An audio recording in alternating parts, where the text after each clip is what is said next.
Hello everyone, I'm Professor Geek. Welcome back to the channel. And welcome to a sad video, I guess, a happy video commemorating the wonderful life and work of a man, but sad that he passed away. And I'm talking about the great Richard Donner, of course. I've seen many videos already, just celebrating his life and his work, and that's been wonderful. It's unthinkable of me not to do a video because Richard Donner is so crucial to who we know as Superman today. The real iconic Superman, and everything that I talk about Superman on my channel, Richard Donner is a huge part of that. So I just want to say a few words. I'm not really going to go through his entire life and talk about all of his great work. Like, as I said, other channels are doing that and they're doing it quite well. He was a prolific director and storyteller.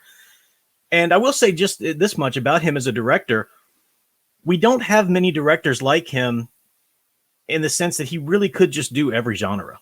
I mean, those kind of directors come around rarely. You know, yes, a Steven Spielberg, but a Howard Hawks, a Billy Wilder, somebody who can do horror like The Omen, a great superhero film, you know, founding the genre even like the Superman movies, children's movies like The Goonies, really pioneering the buddy cop film with Lethal Weapon and so forth, the fantasy films, you know, Lady Hawk.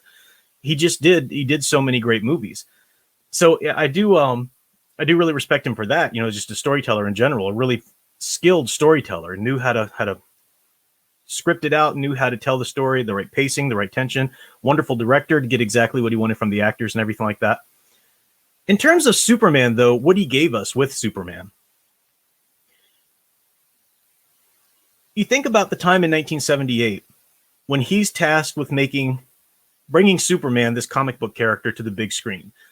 The last time Superman had been on the big screen would have been back in the original serials. And those were great. Those were wonderful for what they were. Kirk Alyn, you know, as a Superman, it was great. Of course, he was well known through the television shows, you know, with George Reeves and whatnot. But in those serials with Kirk Alyn, when Superman would fly, when he would jump up and fly, it suddenly became a cartoon. And you can still watch those. They're really great. They're wonderful for what they are, and I love them dearly. But Superman would, you know, he's Kirk Alyn in the suit, and he would jump up, and then suddenly it turns into a cartoon, and he flies away. So Donner wanted to bring to screen a believability about the character. He wanted to, his banner, his word, his mantra for the film was verisimilitude. It's a big word. If you don't know what it is, I'll talk to you about it in a second. But he actually had a banner, like a sign of Superman, and somebody had written the words verisimilitude kind of over his door as he was working on the films. That was his mantra making the film. He didn't want it to make it look cheesy.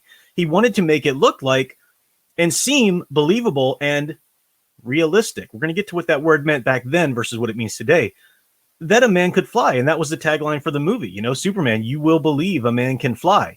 Now, the meaning of that was twofold. On the one hand, it was referring to the effects and the special effects. You know, you can think they're cheesy from today's perspective, but they were pioneering. They were really groundbreaking back then. I mean, children were going to the theater thinking, oh my gosh, that dude really just flew across the screen. It was a big deal what they were doing back in those days with the effects and whatnot. And then the other part of that, you will believe a man can fly, has to do with what Superman's mission to us is. You know, as Jor-El tells him, you know, as Donner has Jor-El tell Superman, they can be a great people, Kal-El. They wish to be. They only lack the light to show them the way. You know, through your leadership, you can inspire them, and so forth. So that's his job, to inspire us by his own actions and his own heroism. So you will believe a man can fly on the one hand, the wonderful effects of Superman flying. On the other, you'll believe humanity can be better. You know, that's what that means. And I love that. Donner brought that to the film. He brought that to the franchise and really to the superhero movie genre, you know, as it would slowly pick up speed and become what it is now. He founded all of that, and it was beautiful. Today, when people say they want to try and make things realistic, it means something completely different. Verisimilitude, a sense of realness about it, was a completely different concept for Donner. Donner wanted people to take Superman seriously. He didn't want people to think he was some silly, cheesy, children's thing. He was an actual hero for adults and children alike. He could be told in a story that showed the effects, that showed him looking as though he were an actual hero, an actual person flying around and doing these feats of strength and heroism. Today, when people say realistic, I've done videos on this even recently. They don't mean seems like it can really happen, next door. They mean bring down that standard. Don't make me have to believe in being better. Don't make me have to aspire to anything. Muddy them up and make them look like me so I don't have to try any harder. That's what people mean by realism today. It's realistic, all this kind of nonsense. And Donner's Superman stands the test of time. Even though, obviously effects or something like that's going to age as things progress, it stands the test of time. It stands the test even when Superman Returns, as well done of a film as that was, and is in many wonderful ways it tried to homage Donner's Superman. It made a lot of missteps, right? A lot of missteps. But nonetheless, the Donner Superman movies prevailed, and they stand up against that.